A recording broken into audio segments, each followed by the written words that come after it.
الله الله الله الله يا ربي يا الله الله يا ربي يا الله لا إله إلا الله لا إله إلا الله لا إله إلا الله محمد رسول الله محمد رسول الله الحمد لله والصلاة والسلام على رسول الله وعلى آله وصحبه ومن اهتدى بهداه أما بعد فأعوذ بالله من الشيطان الرجيم وما خلقت الجن والإنس إلا ليعبدون سورہ ذاریات کی آیت نمبر 56 آپ کے سامنے تلاوت کی گئی۔ اس میں اللہ رب العالمین نے جن و انس کی تخلیق کا مقصد بتایا ہے، اور وہ ہے صرف اللہ سبحانہ تعالیٰ کی بندگی۔ تو عبادت ہماری آپ کی پیدائش کا مقصد ہے۔ یہ مقصد اور یہ مشیت اور یہ ارادہ علماء کی اصطلاح میں اس کو کہتے ہیں مشیت دینیہ شرعیہ، یعنی یہ وہ مقصد ہے، یہ وہ اللہ کی مشیت ہے، یہ وہ ارادہ ہے جو ہم سے چاہتا ہے کہ اس سے اللہ راضی اور خوش بھی۔ میں یہاں ایک بات کی طرف اشارہ کروں کہ کوئی اگر گناہ کرتا ہے تو اس کے پیچھے بھی اللہ کی مشیت ہوتی ہے، لیکن وہ مشیت کونی اور قدری ہے کہ اللہ نے برائی پیدا کی ہے، اب برائی کرنے کی انسان کے اندر طاقت بھی اللہ نے عطا کی ہے، اس کے ہاتھ پاؤں میں طاقت دی ہے، وہ برائی کرتا ہے، لیکن اللہ نے اپنی شریعت کے ذریعے واضح کر دیا کہ اس کو برائی پسند نہیں ہے، شرک پسند نہیں ہے۔ کیا پسند ہے کیا ناپسند ہے اللہ تعالیٰ کو، اس کی اس نے پوری وضاحت کر دی۔ لہٰذا کوئی یہ کہے کہ ہم نے گناہ کیا اس لیے کہ اللہ نے چاہا، اگر اللہ نے چاہا ہوتا یعنی تم سے پسند کیا ہوتا تو شریعت میں منع کیوں کرتا، اس کی ممانعت کیوں آتی، اس پر سزائیں کیوں بتاتا؟ تو اللہ نے برائی پیدا کی ہے، اچھائی پیدا کی ہے بندوں کی آزمائش کے لیے کہ دیکھیں کیا کرتا ہے، اچھائی کو اختیار کرتا ہے کہ برائی کو اختیار کرتا ہے، دونوں کے انجام سے بھی آگاہ کر دیا ہے، دونوں کی جزا اور سزا بتا دی ہے۔ تو اس لیے جب انسان اللہ رب العالمین کی مرضی اور اس کی رضامندی کا کام کرتا ہے تو اس کے پیچھے اللہ کی مشیت دینی اور شرعی مشیت ہوتی ہے کہ اللہ تعالیٰ نے چاہا، آپ کو توفیق عطا فرمائی، آپ نے اس کام کو اللہ کے فضل سے، اللہ کی توفیق سے، اللہ کی مشیت سے انجام دیا، اور یہ وہ کام ہے جس سے اللہ راضی اور خوش۔ لیکن اگر آپ کوئی دوسرا کام اس کے علاوہ کرتے ہیں تو اللہ آپ کے اس کام سے راضی نہیں ہے۔ بس صرف اتنا ہے کہ اللہ رب العالمین نے شاید آپ کی آزمائش کے لیے برائی پیدا کی تھی، اور صرف آپ کے ہاتھ پاؤں میں اس نے طاقت دی کہ آپ برائی کے اڈے تک پہنچے۔ اگر آپ یہ کہنا چاہتے کہ کیوں اس نے طاقت دی تو کوئی یہ گوارا کرے گا کہ اس کے ہاتھ پاؤں توڑ ڈالے جائے؟ تو ظاہر ہے کہ یہ کوئی نہیں پسند کرے گا۔ تو ہاتھ پاؤں میں طاقت ہونا اور دنیا میں برائی کا پایا جانا یہ اس بات کی دلیل نہیں ہے کہ اللہ رب العالمین ہم سے برائی کا ارادہ بھی کرتا ہے، کیونکہ اگر وہ ارادہ کرتا تو شریعت میں منع نہیں کرتا۔ تو اسی لیے جب آدمی، اللہ نے ہم کو پیدا کیا عبادت کے لیے، جب ہم اس کی عبادت کرتے ہیں تو اللہ رب العالمین کی دونوں مشیت آتی ہے، کونیہ قدریہ کہ اللہ نے عبادت پیدا بھی کی ہے، اللہ نے ہم کو اس کی توفیق بھی دی ہے، اور مشیت دینیہ شرعیہ بھی ہے کہ اللہ تعالیٰ اس سے راضی اور خوش بھی ہے۔ لیکن اگر ایک آدمی گناہ کا کام کرتا ہے تو مشیت کونیہ قدریہ کہ اللہ نے برائی پیدا کی اور آپ کے ہاتھ پاؤں میں طاقت دی اور آپ نے کام آج برائی کا کیا جو اللہ رب العالمین روز ازل میں جان رہا تھا، اس حد تک تو مشیت اور ارادہ اس کا پایا گیا، لیکن شرعی اور دینی مشیت آپ کے ساتھ نہیں پائی گئی۔ تو اس لیے عبادت اور گناہ کے اندر فرق کرنا چاہیے۔ کچھ لوگ یہ سمجھتے ہیں کہ ہم گناہ کرتے ہیں تو ہمارا کیا قصور ہے، اللہ ہی کی مشیت اور ارادہ تو ہوتا ہے۔ جیسے کہ ایک مرجئہ فرقہ ہے، وہ یہ کہتا ہے کہ انسان چاہے جتنا بھی گناہ کرے اس کے ایمان پر کوئی فرق نہیں پڑتا، اگر دل میں اللہ کی وحدانیت کا عقیدہ ہے تو زندگی بھر پاپ کرتا جائے، ایک عبادت بھی نہ کرے، نماز روزہ کبھی بھی نہ پڑھے، جتنی بھی شرارتیں کرے، اس کا ایمان اور نعوذ باللہ حضرت ابوبکر صدیق رضی اللہ عنہ کا ایمان دونوں برابر ہے۔ یہ دین کے ساتھ کھلواڑ ہے۔ تو یہ جو مشیت ہے اللہ تعالیٰ کی اور جو پیدائش کا مقصد ہے یہ اللہ تعالیٰ کی دینی اور شرعی مشیت ہے، اور قرآن اور حدیث کی شریعت نے واضح کر دیا کہ اللہ کو کیا ہم سے مطلوب ہے، کیا پسند ہے اور کیا اس کو پسند نہیں ہے۔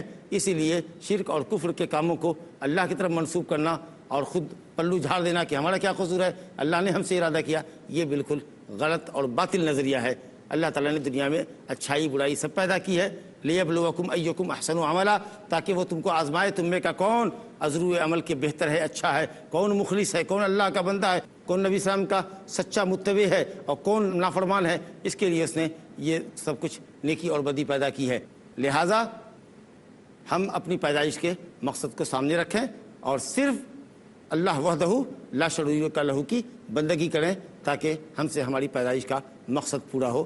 اسی عنوان پر یہ کتاب کتاب التوحید تصنیف کی گئی ہے، اور یہ آیت بتاتی ہے کہ اس کتاب کا عنوان سبجیکٹ کیا ہے، اللہ سبحانہ وتعالیٰ کی خالص بندگی کا عقیدہ دنیا والوں کے سامنے قرآن اور سنت کے دلائل کی روشنی میں پیش کرنا۔ دوسری جو آیت صاحب کتاب رحمۃ اللہ علیہ نے کتاب التوحید کے عنوان کے نیچے قائم کی ہے، اس میں انبیاء کرام کی بعثت کی غرض و غایت بتائی گئی ہے۔ رب العالمین سورہ نحل آیت نمبر 36 میں فرماتا ہے وَلَقَدْ بَعَثْنَا فِي كُلِّ أُمَّةٍ رَسُولًا أَنِ اعْبُدُوا اللَّهَ وَاجْتَنِبُوا الطَّاغُوتَ۔ اللہ تعالیٰ فرماتا ہے کہ ہم نے ہر امت میں، لوگوں کے ہر جتھے میں، ہر قوم میں، ہر صدی میں ہم نے کوئی نہ کوئی رسول بھیجا۔ کوئی بھی امت کسی نبی اور رسول سے خالی نہیں رہی، تاکہ کل کو کوئی امت یہ نہ کہے کہ زندگی کے ایک دور میں، ایک پیریڈ میں ہمارے پاس کوئی نبی نہیں آیا جو اللہ تعالیٰ کی توحید سے ہم کو آگاہ کرتا اور شرک کے بھیانک اور برے انجام سے آگاہ کرتا۔ اللہ فرماتا ہے ہم نے ہر امت میں رسول بھیجا، گویا کوئی امت رسول اور نبی سے خالی نہیں رہی۔ کیا مقصد تھا انبیاء کرام کے بھیجے جانے کا؟ مقصد کیا تھا؟ رب العالمین نے فرمایا ان اعبدوا اللہ واجتنبوا الطاغوت، یہی تعلیم دے کر بھیجی تھی، ان اعبدوا اللہ، کہ صرف اللہ کی بندگی کرو۔ انبیاء کے ذریعے دنیا والوں کو، ہر قوم اور ہر امت کو یہ بتایا اللہ نے کہ صرف اللہ کی بندگی کرو۔ واجتنبوا الطاغوت، اور طاغوت سے بھاگو، دور بھاگو، طاغوت سے اجتناب کرو۔ اب صرف اللہ کی بندگی کرو اور طاغوت سے بھاگو، اس کا مطلب واضح ہو گیا کہ طاغوت ہر وہ شخص جس کی اللہ کے مقابلے میں بندگی کی جائے اور وہ اپنی بندگی سے راضی اور خوش ہو۔ اللہ کے علاوہ جس کی بھی بندگی کی جائے وہ طاغوت ہے۔ اگر کسی پتھر کی پرستش کی جائے، کسی درخت کی پرستش کی جائے، آسمان اور زمین میں سے کسی چیز کی پرستش کی جائے، اللہ کے علاوہ نبی ولی کسی کی بھی پرستش کی جائے، اور ظاہر ہے کہ انبیاء اور اولیاء اپنی پرستش سے کبھی راضی نہیں، کیونکہ وہ سب بھی اللہ کی توحید کی دعوت دینے والے تھے۔ تو جو کوئی اللہ سبحانہ و تعالیٰ کے مقابلے میں اپنی بندگی کی دعوت دے اور بندگی سے راضی اور خوش بھی ہو تو وہ طاغوت ہے۔ اس لیے اگر کوئی کسی نبی کو پوج رہا ہے، کسی ولی کو پوج رہا ہے، حالانکہ وہ ولی زندگی بھر اللہ سبحانہ و تعالیٰ کی توحید کا داعی رہا اور شرک سے لڑتا رہا، لیکن عجب دنیا نے ستم ظریفی کی کہ خود اسی کی پرستش کرنے لگے، جبکہ اس نے شرک سے منع کیا اور زندگی بھر اللہ کی توحید کی دعوت دی، وہ طاغوت نہیں کہلائے گا اور اللہ کے یہاں نہیں پکڑا جائے گا۔ بہت سے لوگ حضرت عیسیٰ علیہ السلام کی پرستش کر رہے ہیں، مریم علیہ السلام کی پرستش کر رہی ہے، ان کے سامنے سجدہ ریز ہے، لیکن یہ سب اللہ تعالیٰ کے موحد بندے تھے۔ حضرت مریم صدیقہ تھی، نبیہ نہیں تھی، اور حضرت عیسیٰ علیہ السلام اللہ کے برگزیدہ نبی تھے اور توحید کے داعی اور علمبردار تھے، اور اسی کے تمام رسولوں کو اللہ نے بھیجا۔ تو بہرحال اللہ کے مقابلے میں جس کسی کی پرستش کی جائے اور وہ اپنی پرستش سے راضی اور خوش ہو تو وہ طاغوت ہے۔ اس میں انبیاء اور وہ اولیاء صالحین جو توحید کے داعی تھے، اگر ان کی پرستش آج ہو رہی ہے تو وہ اس کے اندر داخل نہیں ہے۔ اس میں سب سے بڑا اس شرک کے پیچھے شیطان طاغوت اکبر ہے، جو لوگوں کو ولی کی ولایت اور نبی کی نبوت اور بزرگوں کی بزرگی کا جھانسا دے کر کے اور اس کے فتنے میں مبتلا کر کے شرک کرا رہا ہے اور اللہ تعالیٰ کے صحیح دین سے، صحیح توحید سے ہٹا رہا ہے۔ سب سے بڑا طاغوت شیطان۔ اسی طریقے سے پتھر، حجر، شجر جس کی پرستش ہو رہی ہے وہ طاغوت ہے۔ اسی طریقے سے کاہن، نجومی لوگ جو آسمان کے ستاروں کی گردش کو دیکھ کر کے اٹکل پچو بات بتاتے ہیں، زمین میں یہ حادثہ رونما ہوگا، یہ حادثہ رونما ہوگا، اسٹرولوجسٹ وغیرہ، یا اسی طریقے سے کاہن اور نجومی لوگ جو دعویٰ کرتے ہیں کہ صاحب وہ غیب جانتے ہیں، حالانکہ غیب اللہ کے سوا کوئی بھی نہیں جانتا۔ تو ان کے پاس شیاطین آتے ہیں جو آسمان سے کچھ خبریں چرا کر لاتے ہیں، ایک سچ میں 100 جھوٹ ملا کر کے کاہن اور نجومیوں کے پاس پیش کرتے ہیں۔ تو یہ کاہن ہو، ساحر ہو، اسی طریقے سے شیطان ہو، اسی طریقے سے ہر قوم کا چودھری جو یہ کہے کہ صاحب قرآن اور سنت کو کیوں فالو کرتے ہو، ہماری بات مانو، ہم سے اپنے فیصلے لو۔ انسان کو اللہ نے عابد بنایا، عبادت گزار، وہ کہے نہیں میں معبود ہوں۔ اللہ نے انسان کو اپنی شریعت کا تابع دار بنایا ہے، وہ کہے نہیں میں متبوع ہوں، میں مطاع ہوں، لوگ مجھ کو فالو کریں، لوگ میرے پیچھے آئیں، لوگ میری پیروی کریں۔ تو کتاب و سنت کے مقابلے میں اپنی پیروی کی اگر کوئی دعوت دیتا ہے اور بندہ جس کو اللہ نے عبد پیدا کیا تھا، بندہ وہ معبود بن جائے، تو شیخ الاسلام کے عظیم شاگرد، بڑے شاگرد علامہ ابن القیم طاغوت کی تعریف کرتے ہیں، کل ما تجاوز به العبد حدہ من معبود او متبوع او مطاع، بندہ اگر معبود بن جائے، تابع سے متبوع بن جائے، مطیع اور فرما بردار بننے کے بجائے مطاع بن جائے کہ لوگ اس کی فرما برداری کریں، تو وہ طاغوت ہوتا ہے۔ اور اسی طریقے سے امام مالک رحمۃ اللہ علیہ نے فرمایا طاغوت کل ما عبد من دون اللہ، اللہ کے سوا جس کسی کی پرستش کی جائے وہ طاغوت ہے۔ البتہ اس میں ایک شرط لگائی دی جائے کہ وہ ہو راض عن عبادتہ، اللہ کے علاوہ جس کسی کی پرستش کی جائے اور وہ شخص اپنی پرستش سے راضی ہو، بہت سارے لوگ ہیں آپ کو ایسے بھی ملیں گے جو یہ کہتے ہیں کہ میرے مرنے کے بعد میری قبر پر آنا، مجھ سے اپنی باتیں کہنا، میں تمہاری حاجتیں پوری کر دوں گا یا کروا دوں گا۔ جی گویا کہ یہ پہلے ہی کہہ کے جا رہے ہیں۔ ان کو منع کرنا چاہیے کہ شرک حرام ہے، منع ہے۔ زیارت قبر کرنا تو میرے لیے دعا کرنا، میری مغفرت کے لیے، بلندی درجات کے لیے، اور اپنی موت کو یاد کرنا۔ تو یہ نہ کہہ کہ اگر کوئی یہ کہے کہ میں مر جاتا ہوں تو میری قبر پہ آنا اور اپنی حاجت پیش کرنا اور میں اللہ تعالیٰ سے کہہ کے دلوا دوں گا، گویا کہ وہ اپنی پرستش کی دعوت دے کے جا رہا ہے۔ تو اس طریقے سے ہر وہ آدمی جو اللہ کے عبادت کے مقابلے میں اور دین اور شریعت کی پیروی کے مقابلے میں اپنے کو معبود اور مطاع اور مطبوع بن جائے، وہ طاغوت ہے۔ تو اللہ رب العالمین نے بھیجا ہے انبیاء کرام کو، تمام انبیاء کرام کی دعوت یہی تھی، ان اعبدوا اللہ واجتنبوا الطاغوت، صرف اللہ کی بندگی کرو اور اللہ کے علاوہ کی بندگی سے اجتناب کرو، دور بھاگو، دور بھاگو۔ اس کا مطلب یہ ہے کہ اگر کوئی شخص اللہ کی خالص بندگی نہیں کرتا اور اللہ کی بندگی کے ساتھ دوسروں کو بھی بندگی میں شریک کرتا ہے تو وہ اللہ کی بندگی کرنے والا نہیں ہے۔ جب تک کہ آپ اللہ کے علاوہ کی بندگی کا انکار نہیں کرتے، اس وقت تک اللہ کی بندگی خالص آپ کی نہیں ہوگی۔ خالص ہونے کے لیے ضروری ہے کہ آپ یہ کہیں کہ صرف اللہ ہی عبادت کا مستحق ہے، اور آپ عملی طور پر بھی اپنی بندگیوں کو صرف اللہ کے لیے ہی انجام دیں، اور اللہ کے علاوہ جس کسی کی جہاں کہیں بھی بندگی ہو رہی ہے اس بندگی کا انکار کریں، اس کو کنڈم کریں، جب جا کر کے آپ کی توحید مکمل ہوگی۔ یہی وجہ ہے کہ آپ کے کلمے کے اندر بھی یہی بات ہے، لا الہ الا اللہ۔ انشاءاللہ تعالی ایک مختصر سے وقفے کے بعد پھر سلسلہ کلام ہمارا آپ کے ساتھ جاری رہے گا۔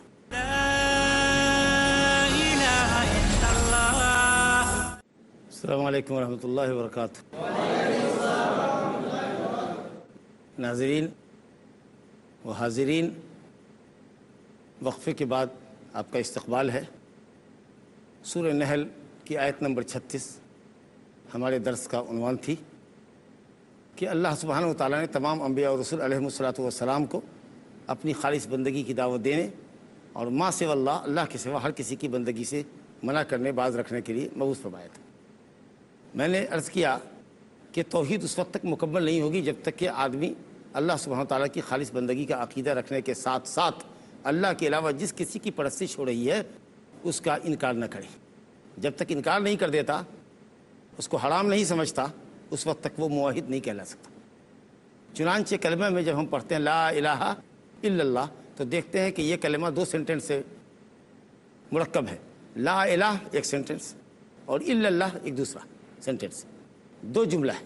لا الہ کوئی معبود نہیں، یعنی کوئی معبود حق نہیں، معبودان تو بہت ہیں، تو لا الہ حق، کوئی معبود حق نہیں ہے۔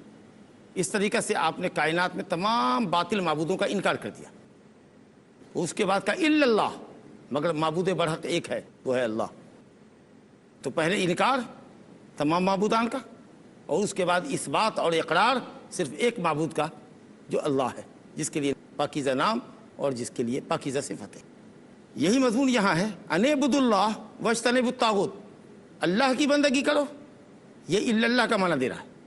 واجتنبوا الطاغوت، طاغوت سے اجتناب کرو، اللہ کے علاوہ جس کسی کی پرستش ہو رہی ہے اس سے بھاگو، یہ لا الہ کے معنی کو انڈیکیٹ کر رہا ہے۔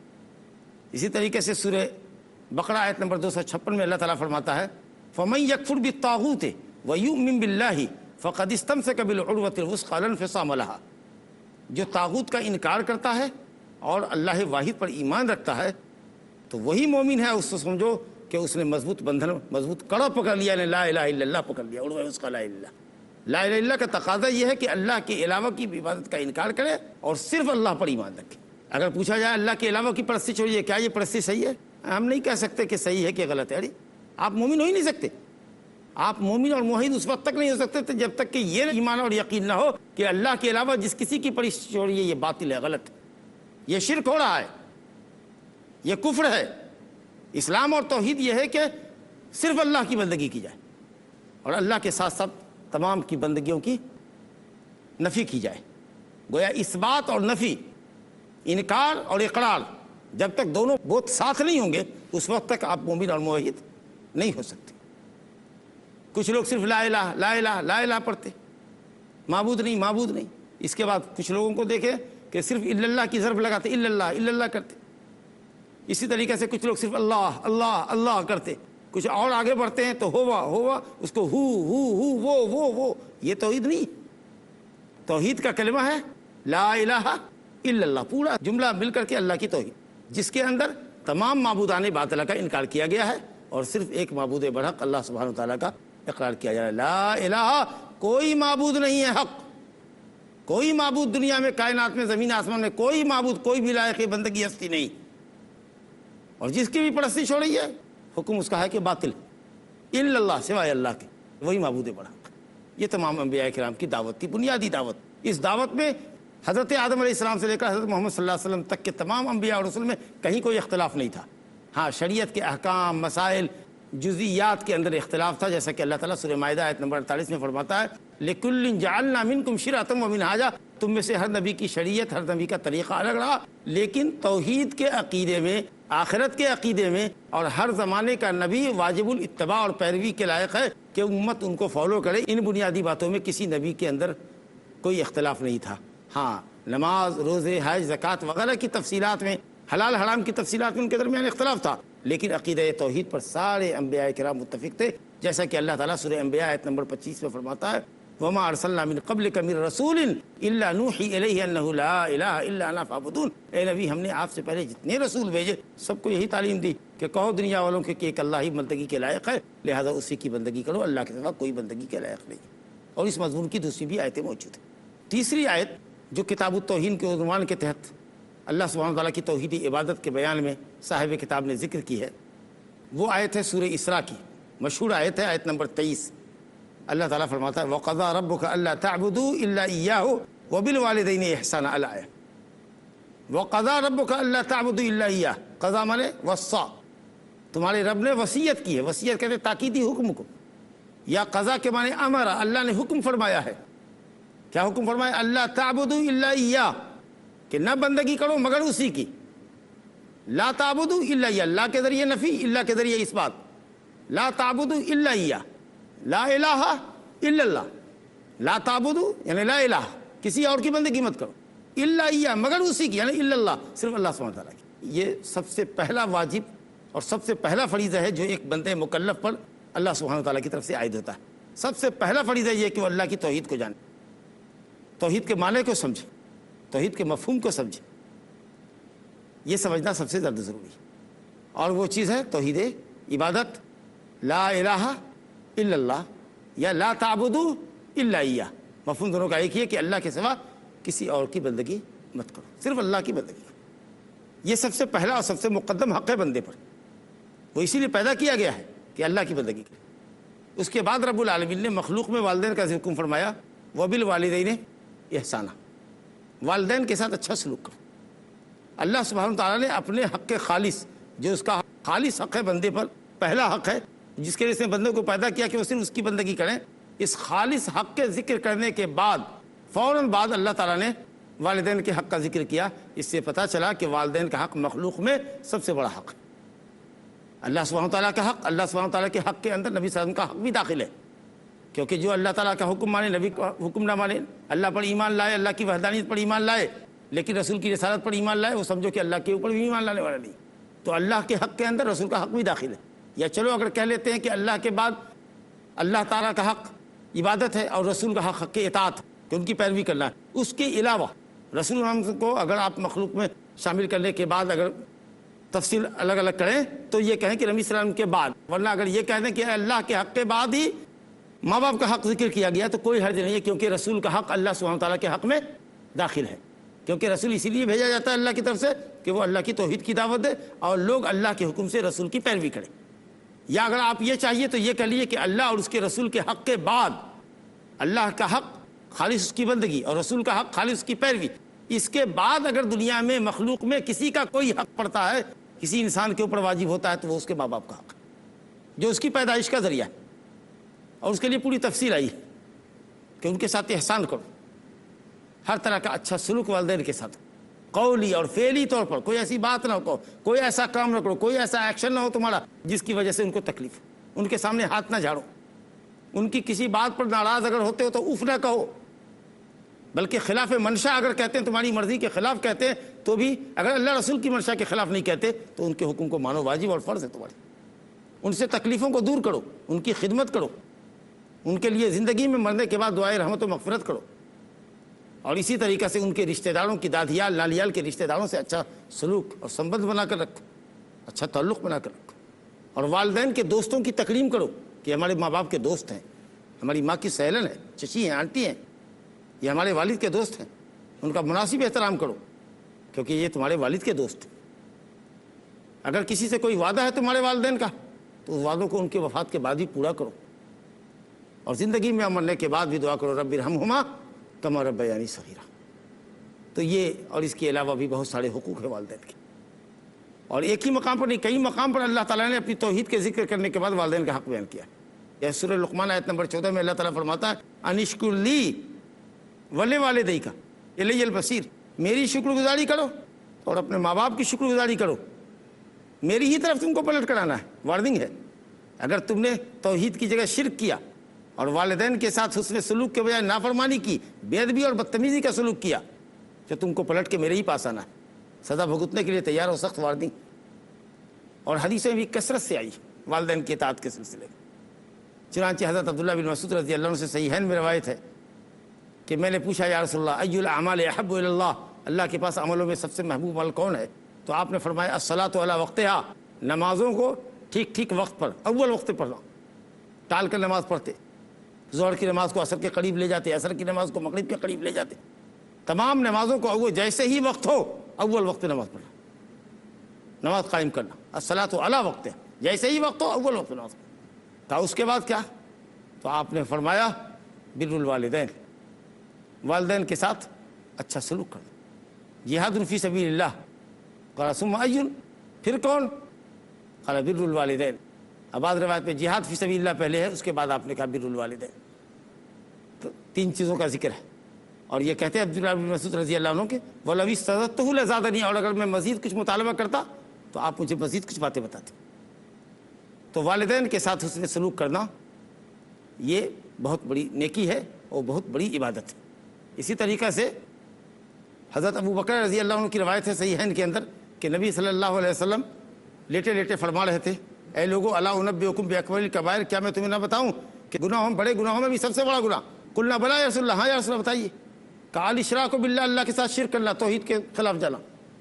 پھر کیا کہا حقوق الوالدین، ماں باپ کی نافرمانی کرنا، بدتمیزی بدسلوکی کرنا ماں باپ کے ساتھ، ان کی حکم عدولی کرنا۔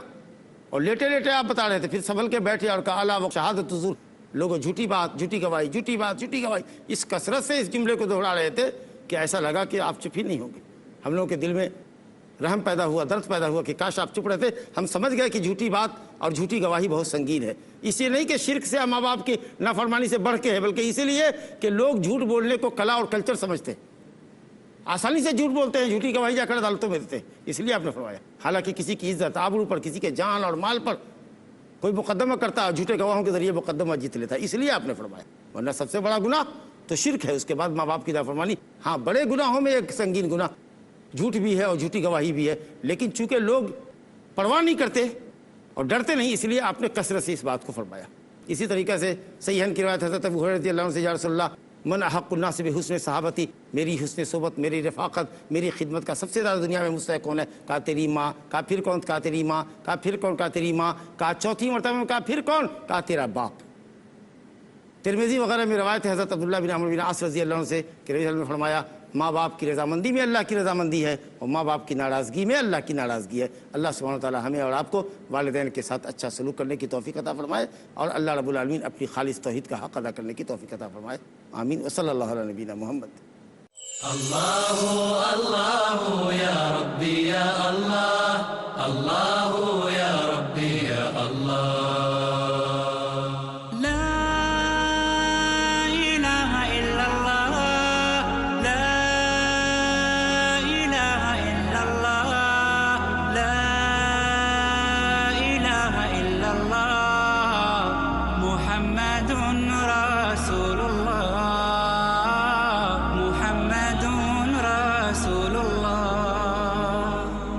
أرجو رضاك يا الله، أنت الرحيم يا الله،